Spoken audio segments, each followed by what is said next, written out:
I'm Logan Crawford, and right now on the Spotlight Network, we're exploring a powerful book. It is called Times to Weep, Laugh, Mourn, and Dance. It is a deeply personal memoir of resilience, faith, and family. It is written by one of my favorite authors, one of my favorite guests, Kristen Suzanne Atkinson, who is publishing under the pen name Cairis. In the book, she shares her journey of growing up with a mother and siblings battling schizophrenia and schizoid personalities, finding strength through faith and storytelling. This is a compelling book that educates, enlightens, and encourages readers with its raw honesty, poetry, and historical insight. We're delighted to have this wonderfully talented author join us once again here today on Spotlight. We thank the team at Bookside Press for helping us put her in the spotlight today. And we ask viewers like you to support authors like her by subscribing to our channel and by purchasing her amazing book. The links are below this interview. And be sure to download the Spotlight Network TV app streaming on Roku, Apple TV, and Amazon Fire TV. Kristen, thank you once again for joining us here on Spotlight. Thank you very much, Logan. I really enjoyed my time with you before, and I expect to enjoy it again today. Same here, 100% without a doubt. Thank Let's you. talk about the challenges you had growing up with family members affected by mental illness and mental challenges. Well, my dad baptized me when I was 8, and I've always had strong faith, and I've become a prayer warrior, Mhm. and I love the Lord very much. He has brought me through so many things. Yeah. Your faith has sustained you throughout. It must have been difficult. It was your mother had schizophrenia and your two siblings had schizoid personalities? So my mother had a schizoid personality. Okay, My older brother had a schizoid personality, and my little brother was schizophrenic. gotcha.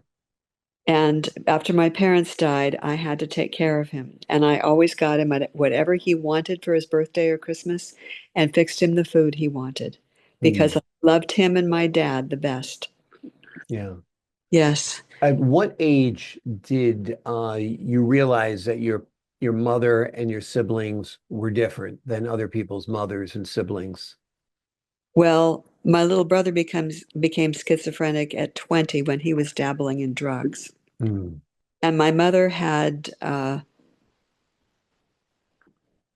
the flu when she had him, so that could have contributed to his schizophrenia. Mhm. Yeah. And then when I was little, she was very good to me, but when I was 16, she was very jealous of me. I Hmm. guess with my dad, she didn't want me spending time with him, but I always afforded them privacy. I mean, I knew my parents were deeply in love. Yeah. My mother was a beautiful woman, and so he took care of her. Yeah. And So I guess he it was kind of a paranoia on your mother's part, that kind of thing. Well, she was a little bit paranoid. She thought he was having an affair with a woman at church, and he wasn't. Hmm. When she was at church, when that woman was there, if her slip was showing, my mother would jerk her slip down. Hmm. And then if she brushed her hair back, my mother would brush her hair back. Yeah. And she, thank God she never noticed it because she would have been offended. She was just helping my dad Yeah. because my mother now had Alzheimer's and she couldn't help her. Right. Right. So anyway, but then toward the end of her life, she got pneumonia. And so I was praying that she would not die before Christmas. I Hmm. knew it was a selfish prayer, but I just said, God, don't let her die before Christmas. My daughter was coming home for Christmas, and I just didn't want to do a funeral before Christmas. Yeah. And I said, I know this is a personal request, Father, but I pray she will not die before Christmas. So I got up that morning. I sang on the worship team at church. I came home and started fixing dinner. And then I got a call from the place where she was in Ontario, and they said, we're starting to lose her. Hmm. And I looked around at my cooking because I was making Christmas dinner that day. Mhm. And I said, should I come now? And they said, no, it's not going to be for a while. So they said, just continue with your Christmas. So we continued with our Christmas. We opened our presents, and then I packed my brother and my daughter in the car, and we went out to see her. And she was still having a struggle breathing, and she was on hospice care. And we just kissed her and hugged her, and and lied to her. We told her she was a wonderful mom and a wonderful Mhm. grandmother, Yeah. and kissed her and hugged her and told her it was okay to go and be with Daddy. Yeah. And then we came home, and I was eating a piece of pie, mincemeat pie, just like my mother made it with lattice work on top. Mm. And I was eating that, and at 6:10, they called me and they told me she was gone. Mm. And I had my husband, I can't drive at night because I have a blot in my eye. Mhm. So my husband drove me in there, and I waited until Montecito got there. And I didn't cry because she had been kind of rotten to me when I was older. Yeah. But anyway, I didn't cry again until Elizabeth and I went on an Alzheimer's walk, and they gave us a different colored flower. And that's when I wept Yeah. because that meant we knew someone who had died. Mm. Yeah. It's a tough road. I mean, it's so hard for a young person to accept their mother's challenges. Your mother had many challenges because of her mental illness. Yes. Very kind of you to tell her at the end that you were a great mom, a great grandmom, Yes. because you wanted her to feel comfort and you wanted her to be at Yes. peace. Uh, Yes, that's right. yeah. Tell the folks at home the difference between schizophrenia and a schizoid personality. Well, I have it in my book. Yes, I'll tell you. Okay, just a second. sure.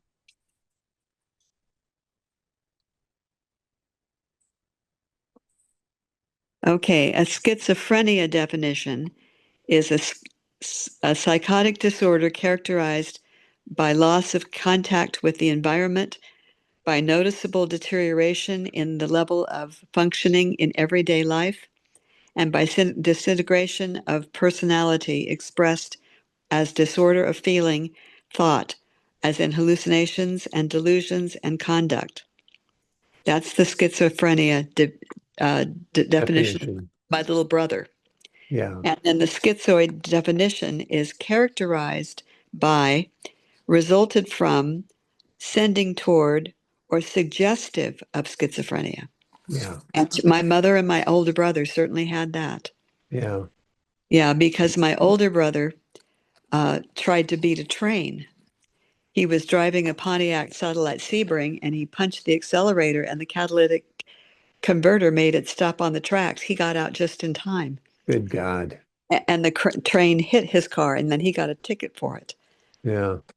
And then I got a call from the sheriff, and they said I had to call Truckee. And I'd never even heard of Truckee, but I called Truckee, and the woman said, "Oh, the detective really wants to talk to you." And I said, "Okay." And I waited, and he called me back, and he said, "What's your relationship to Timothy Atkinson?" And I thought, "Oh, what's he done now?" Yeah. That's what I thought. What's he done now? Right. And he said, "Well, he's dead." Oh, And I said, "What?" And he said he was taking cans to California. He lived in Reno, but he was taking cans to California because we pay better. So the camera showed him going into a Safeway, and he went into the bathroom. And then another man comes up and tries the door, and it's locked. hmm.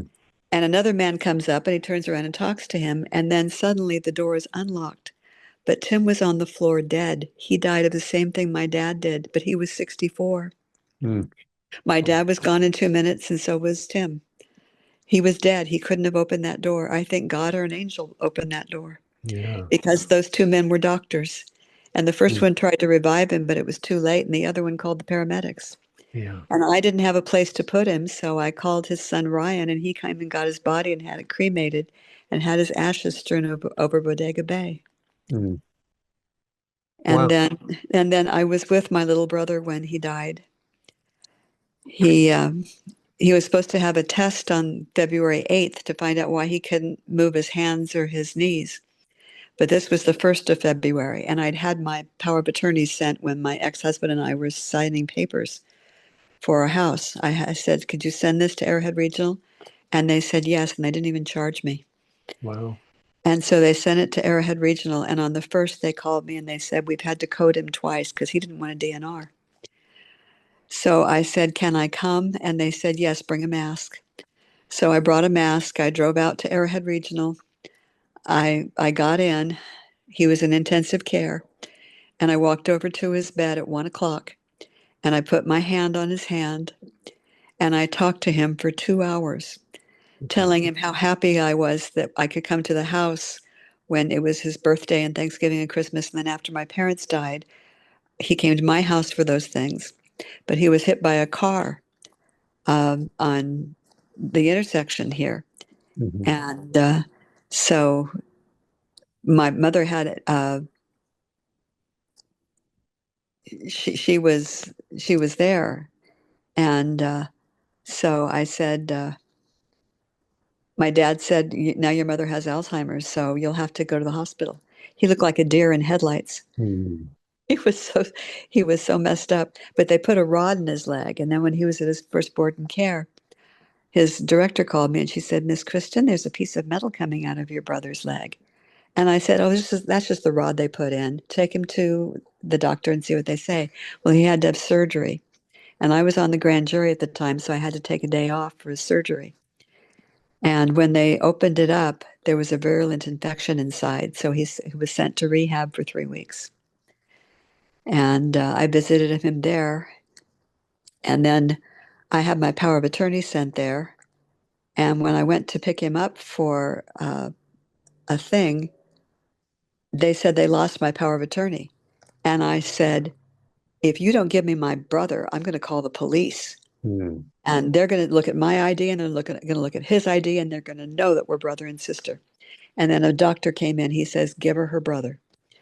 So Mm. by that time it was late. We drove to Redlands and he was just getting in the car. And the nurse ran in, out and got him and looked at his leg and he said, you're good to go. Mm. And he said, no, no, no, nothing. And he said, no. But finally he was in a wheelchair. Mm. And then he was at Arrowhead Regional and he had pneumonia.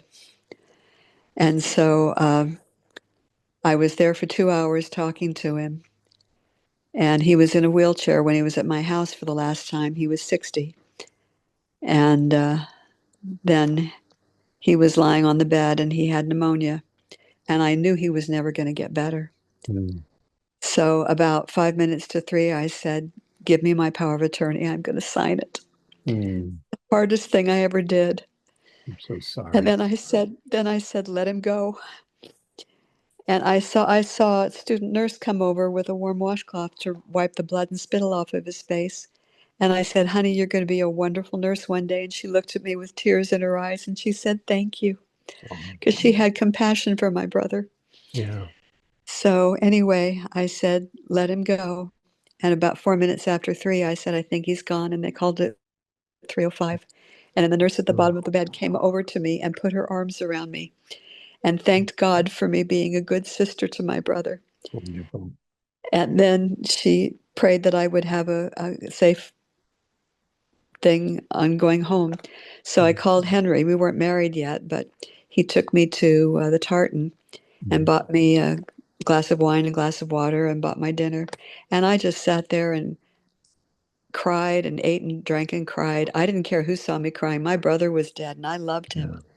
I loved him so much. Yeah. It's a hard time. You've been through a lot of hard times. You are a Yeah. good sister. You are a good daughter, and you've Yes. dealt with, unimaginable difficulties and Yes. challenges in your life. And Yes. thank God for God who has sustained you through all of this, and the loved Yes. ones who are with you during times like this. That's right. That's right. Yeah. But I had a talk at Colton High School. I went there and I Mhm. talked to 5 classes, and that was wonderful. And then they're going to have me at Cajon in May, and Wonderful. that's going to be wonderful because that's national things for them. Yeah. Yeah, so I'll wear Great. green. I'll wear green when I wear there when I'm there. Wonderful, wonderful. And Yes. this book is a gift to all of us. It's really beautifully written. It is called Weep, Laugh, Mourn, and Dance. It is a deeply personal memoir of resilience, faith, and family. It is a journey of growing up with a mother and siblings battling schizophrenia and schizoid personalities, And Kristen finds strength through faith and storytelling. The book is compelling, it educates, it enlightens, and it also encourages readers with its raw honesty, poetry, and historical insight. Kristen, thank you so much for joining me here today on Spotlight. You're welcome. And I wish you the best, and may God richly bless you. God bless you as well. Thank you so much, Kristen. And to the folks at home, I'm Logan Crawford, thanking you for your time this time. Until next time on Spotlight.